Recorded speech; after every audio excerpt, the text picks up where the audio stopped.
Times news मध्ये आपले स्वागत आहे। पाहूया शहरातल्या ठळक घडामोडी। अंबरनाथ परिक्षेत्रातील सुरू असणारे बेकायदेशीर अनधिकृत बार, पब, धाबे, रेस्टॉरंट यांच्यावर कारवाई करण्याबाबतचे निवेदन मनसेचे शहरोपाध्यक्ष एसामुद्दीन उर्फ बबलू खान यांनी प्रशासनाला दिले असून मुख्यमंत्री एकनाथ शिंदे यांच्या माध्यमातून GR निघून देखील अंबरनाथ परिक्षेत्रात सर्रास सुरू असणाऱ्या अनधिकृत बेकायदेशीर बार, पब, रेस्टॉरंट तसेच धाबे कोणाच्या आशीर्वादाने सुरू आहेत असा संतप्त सवाल देखील त्यांनी प्रशासनाला केला आहे।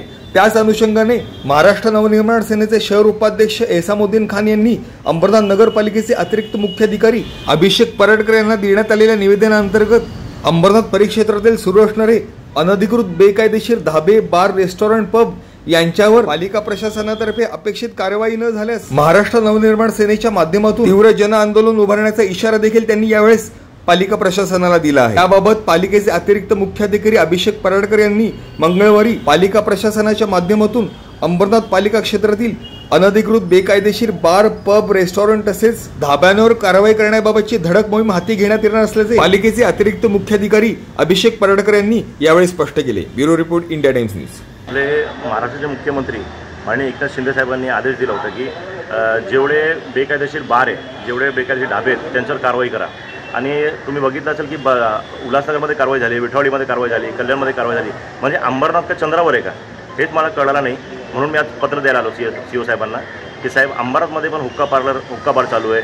हायवे टच राज्य महामार्ग आपलं जे तुम्ही बघितलं असेल अंबरनाथ बदलापूरमध्ये त्याच्यावर किती बेकायदेशीर बार आहे, किती बेकायदेशीर ढाबे चालू आहेत। आणि तुम्ही बघितलं असेल की आपले खासदार साहेबांनी 200 कोटी खर्च करून हे राज्य महामार्ग बनवला आहे, पण त्याच्यात तुम्ही बघा काय परिस्थिती करून ठेवली। ते पूर्ण हॉकर्स फुटपाथवर हॉकर्स बसलेत आणि ते बारवाल्याने ते शिडी करून ठेवली आहे, फुटपाथीवर ते जनरेटर ठेवलं आहे। काय म्हणजे अंबरमध्ये काय चाललं ते कळत नाही, म्हणजे अतिक्रमण विभाग झोपला आहे की काय।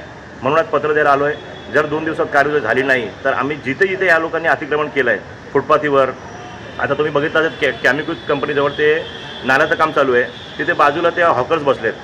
जर आता 3 दिवसात अल्टिमेट होता पाऊस पडणार आहे, जर पाऊस जास्त आला आणि पाण्याचा प्रवाह वाढला तर ते लोक पण जाणार ना तिथे वाहून, मग जबाबदार कोण असेल त्याचा? हे माझा प्रश्न होता मुख्य आपल्या CO साहेबांना। CO साहेब भेटले नाही, पण परडकर साहेब भेटले।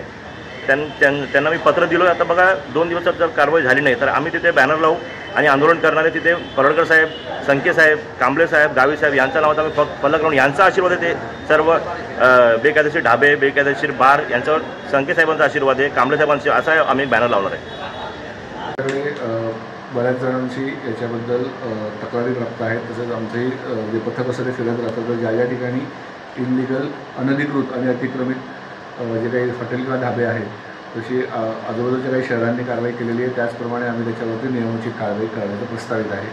त्याकरता आमची जी टीम आहे ती सज्ज आहे, त्याकरता उचित असा पोलीस बंदोबस्ताबद्दलची रिक्वेस्ट आम्ही केलेली आहे। तर उद्या आम्ही ती कारवाई करणार आहोत आमच्या अतिक्रमण विभागामध्ये। साधारण कोणत्या कोणत्या भागात ही कारवाई नाही, म्हणजे शहरातली जिथे जिथे आपल्याला आढळून येतं, जिथे मेजरली आपल्याकडे इलिगल ढाबे किंवा इलिगल हे चालू आहे आस्थापना, त्या ठिकाणी आपल्याकडनं कारवाई होणार आहे।